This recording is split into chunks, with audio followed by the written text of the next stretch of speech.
Hey everyone, welcome back to the channel. In today's video, I will show you how to delete a room from your Sonos system using the Sonos mobile app. Let's get started. First, open the Sonos app on your phone and make sure you are connected to the same Wi-Fi network as your Sonos system. At the top right corner of the app, tap on the settings icon. Next, in the settings menu, tap on system or switch system. Here you will see all your rooms and the Sonos speaker assigned to them. Scroll through the list and tap on the room you want to delete. To delete the room, you need to remove the speaker from it. Tap the speaker, scroll down and choose remove product, then confirm with.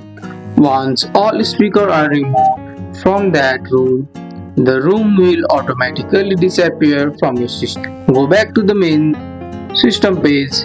If the room no longer appears, then you have successfully deleted it. That's all for today's video guys. I hope you guys like this video. If you found this video helpful, drop a like. Subscribe for more videos. Thanks for watching. See you in the next one.